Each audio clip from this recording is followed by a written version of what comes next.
Live in high definition from the CBS 4 studios, this is CBS 4 Daybreak.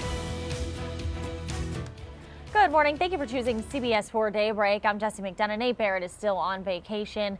Now back to team weather coverage where people have been evacuated in Socorro. CBS 4 Daybreak reporter Ashley Claster has a look at the flash flood emergency that has been issued. She joins us right now.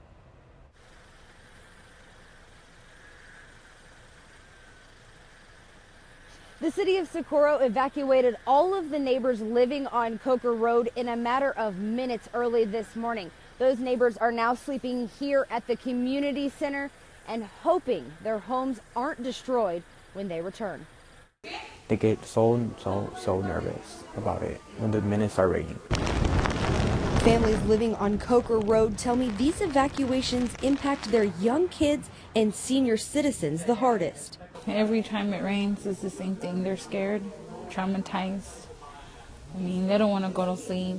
But they say the city acted quick tonight, making good on the promise to be ready to help after City Council voted last week to extend the disaster declaration through October 1st. That changed in just minutes. We were already on alert.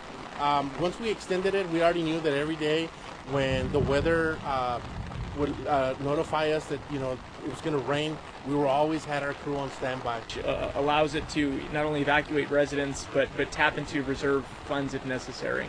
County Commissioner Vince Perez says this Thursday they have a meeting with all the water districts involved to see what can change moving forward. It's a matter of just addressing these short-term responses as the monsoon season continues, and then also working towards a long-term solution.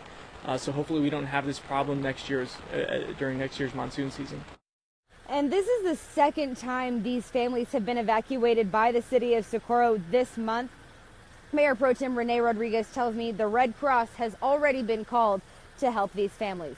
Reporting live in Socorro, I'm Ashley Claster.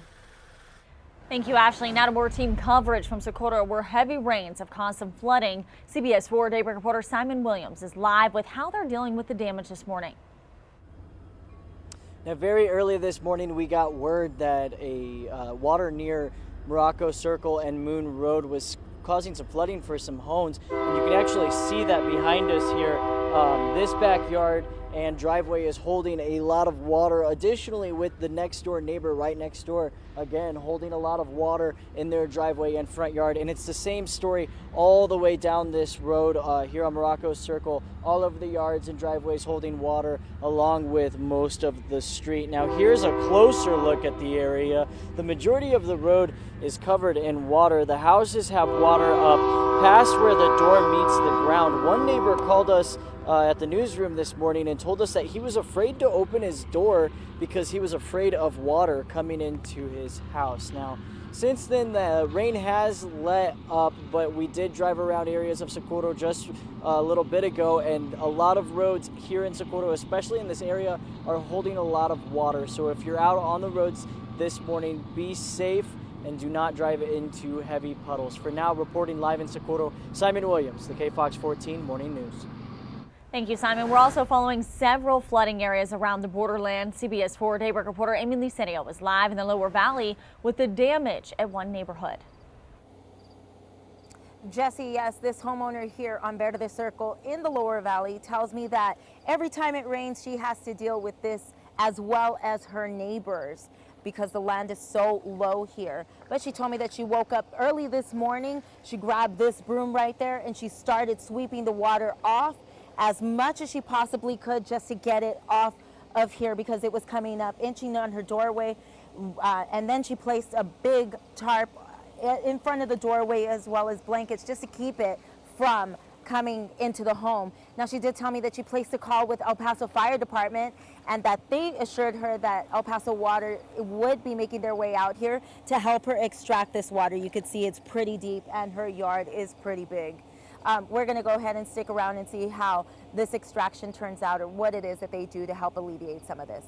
For now, reporting live in the Lower Valley, Amy Licerio. Back to you, Jesse. And to wrap up our team coverage, here's meteorologist Joshua Zuber. Yeah, incredible live pictures this morning of the flooding that a lot of people are dealing with in the Socorro area in the lower valley and far east El Paso. So definitely drive safe this morning. The good news is for morning commuters, if you're getting out the door soon, we're at least not seeing much in the way of rain. I want to show you a live look on radar and our WeatherNet site. You can see it has cleared up 69 degrees. Still, though, relative humidity is at 75%, so a lot of moisture in the atmosphere. Let's go to the sweeping radar right now around the region, and we're seeing clear skies. You can see where that bullseye is just to the south there of Loop 375 and I-10, and right around Socorro High School, radar estimating 3.6 inches of rain. So folks, if you're headed out to school this morning, it's going to probably be in a little bit from now, but we have a lot of rainfall having fallen in this area, creating area roadways to be flooded.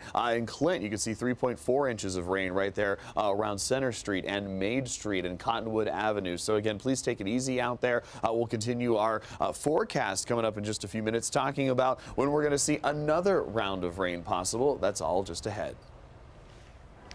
Thank you, Josh. Let's get a look out on the roads right now. We do have a closure to tell you about between Morocco Circle and Gideon Circle. So do try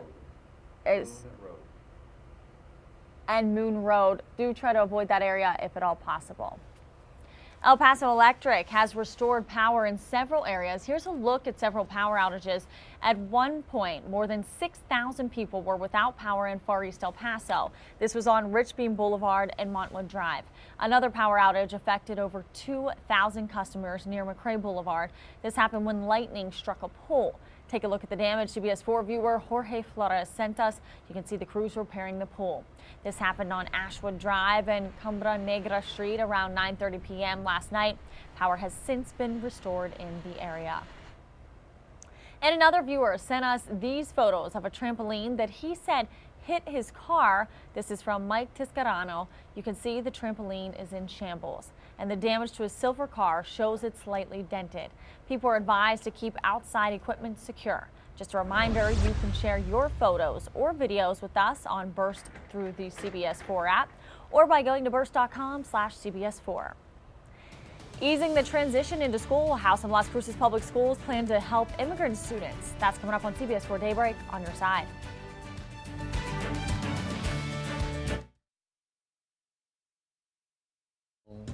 Welcome back to CBS 4 Daybreak. We had so much rain last night. Take a look. We've got this flood warning. It's a rare issuance of simply a flood warning, even though the rain has stopped right now for areas like San Elizario, Sparks, Socorro, the lower valley. You've got portions here of looks like East El Paso, getting into far East El Paso. That goes until 6:45. That's because we're going to continue to see the effects of all of that heavy rain overnight in this area. So please give yourself some extra time before you head out on the roadways. Take a look on radar. Like I was saying, we're sweeping the skies right now. We're seeing dry conditions all around the region. You're going to notice, though, it feels like it rained overnight. Here's the bullseye right to the south of Loop 375 and I-10, indicated by the orange here.